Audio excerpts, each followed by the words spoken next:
ಅಸ್ಪೃಶ್ಯತೆ ಅಪರಾಧ ಅಲ್ಲದೆ ಇದ್ರೆ ಇನ್ಯಾವುದೂ ಅಪರಾಧ ಅಲ್ಲ.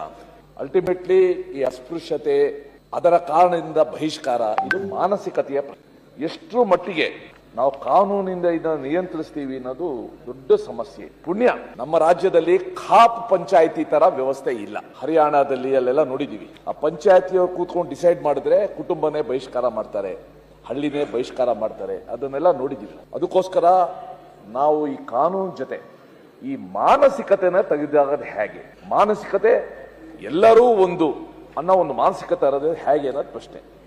ಶಾಲೆಗಳಲ್ಲಿ ನಾವು ಹೊಸ ರೀತಿಯ ಅಸ್ಪೃಶ್ಯತೆನ ನಾವು ನೋಡ್ತಾ ಇದ್ದೀವಿ. ಆ ಮಕ್ಕಳಲ್ಲೇನೆ ಆ ಅಸ್ಪೃಶ್ಯತೆ ಬರಂಗೆ ಬೇರೆ ರೀತಿಯ ಅಸ್ಪೃಶ್ಯತೆ, ಯಾರಿಗೋ ಎಷ್ಟೋ ಮೊಟ್ಟೆ, ಯಾರಿಗೋ ಕಡಿಮೆ ಮೊಟ್ಟೆ, ಯಾರೋ ಕೆಲವ್ರು ಮಾತ್ರ ಟೂರ್ ಕರ್ಕೊಂಡು ಹೋಗೋದು, ಕೆಲವ್ರನ್ನ ಕರ್ಕೊಂಡು ಹೋಗದೆ ಇರೋದು. ಇದು ಆ ಶಾಲಾ ಮಟ್ಟದಿಂದನೇ ಒಂದು ಹೊಸ ರೀತಿಯ ಅಸ್ಪೃಶ್ಯತೆನ ಇವತ್ತು ನಾವು ಸೃಷ್ಟಿ ಮಾಡ್ತಾ ಇದೀವಿ. ಒಂದು ಸಮಾನ ಸಮಾಜದ ಒಂದು ಪರಿಕಲ್ಪನೆ ಬರಬೇಕು, ಅದು ಬರ್ತಾ ಇಲ್ಲ. ಇವತ್ತೇನು ಇದು ಕಾಯ್ದೆ ತಂದಿದ್ದೀರಾ, ಅದನ್ನ ನಮ್ಮ ಪ್ರತಿಪಕ್ಷದ ನಾಯಕರು, ನಮ್ಮ ನಾಯಕರು ಹೇಳ್ದಂಗೆ ಅದನ್ನ ಸ್ವಾಗತ ಮಾಡ್ತೀವಿ. ಜೊತೆಗೆ ರಾಜಕೀಯ ರಂಗದಲ್ಲಿ ನಾವಿರೋರೆಲ್ಲರೂ ಕೂಡ ಅಪ್ಪಿ ತಪ್ಪಿ ಕೂಡ ನಮ್ಮ ಹಾಸ್ಯ ಹಗುರ ಮಾತಿನಲ್ಲೂ ಕೂಡ ಅಸ್ಪೃಶ್ಯತೆಗೆ ಮನ್ನಣೆ ಸಿಗಂತ ಮಾತುಗಳ ಆಡಬಾರ್ದು. ಇವನು ಆ ಜಾತಿಯವನು, ಇವನು ಈ ಜಾತಿಯವನು, ಅನ್ಟಚಬಲ್ ಶೆಡ್ಯೂಲ್ ಕ್ಯಾಸ್ಟ್ ಅಲ್ಲೇ ಅವನು ಆ ಜಾತಿ, ಇವನು ಈ ಜಾತಿ. ಇದು ಎಲ್ಲಿವರೆಗೂ ನಮ್ಮ ತಲೆಯಿಂದ ಹೋಗೋದಿಲ್ಲ. Ultimately this is a hardware.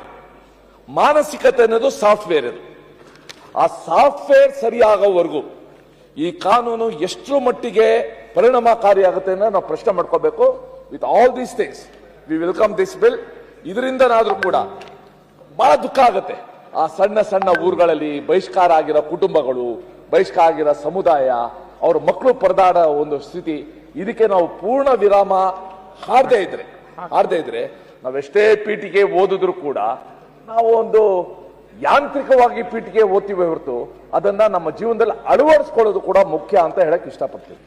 ಒಂದು BCM ಒಂದೇ ವರ್ಗದ ಒಂದು ಹಳ್ಳಿ, ಅದು ಪಂಚಾಯಿತಿ ಮಾಡಿದ್ರು. ಒಬ್ಬ ಪಂಚಾಯಿತಿಯನ್ನು ನಿರಾಕರಿಸ್ದ.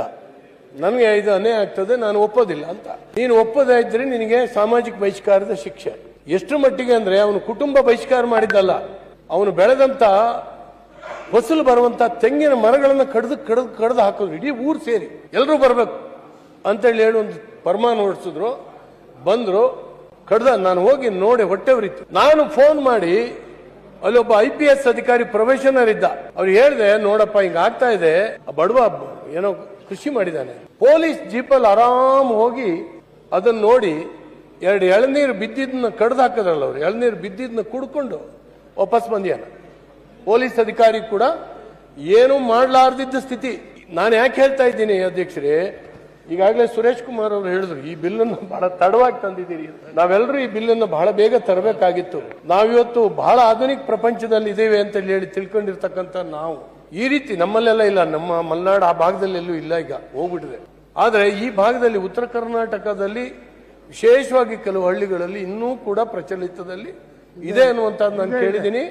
ಬಹಿಷ್ಕಾರಕ್ಕೊಳಗಾಗಿರ್ತಕ್ಕಂಥ ಅನೇಕ ಕುಟುಂಬಗಳ ಗೋಳನ್ನ ನೋಡಿದೀನಿ. ನಮ್ಮ ಕಡೆ ಕೆಲ್ಸಕ್ಕೆ ಬಂದಿದ್ರು ಒಬ್ರು, ಯಾಕಪ್ಪ ನೀನು ಊರಿಗೆ ಹೋಗೋದಿಲ್ಲ ಅಂದ್ರೆ, ಊರಿಗೆ ಹೋಗಂಗಿಲ್ಲ ಸರ್ ಅಂತ.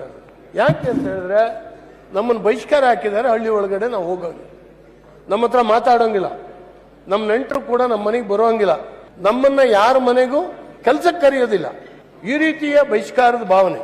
ಅಧ್ಯಕ್ಷರೇ, ಒಂದು ಕಾಲದಲ್ಲಿ ಕೋರ್ಟ್ಗಳು ಇಲ್ದಿದ್ದಾಗ ಈ ಪಂಚಾಯಿತಿ ಕಟ್ಟೆಗಳೇ ನಮಗೆ ನ್ಯಾಯ ಒದಗಿಸುವಂತ ಕಟ್ಟೆಗಳಾಗಿತ್ತು. ಬಹಳ ಹಿರಿಯರು ಕೂತ್ಕೊಂಡಾಗ ತಮ್ಮ ಹಂಗಾಗದ, ಈಗ ಸರಿಯಾಗಲ್ಲ, ಹಿಂಗೆ ಹೇಳಿ ಒಂದು ನ್ಯಾಯ ಮಾಡಿ ಏನೋ ಮಾಡ್ತಾ ಇದ್ರು. ಅದು ಬರ್ತಾ ಬರ್ತಾ ಬರ್ತಾ ಬರ್ತಾ ಎಷ್ಟು ಮಟ್ಟಿಗೆ ಆಯ್ತು ಅಂದ್ರೆ ಆ ಪಂಚಾಯಿತಿ ಮಾಡೋರ ಒಂದು ಪ್ರತಿಷ್ಠೆ ಶುರು ಆಯ್ತು.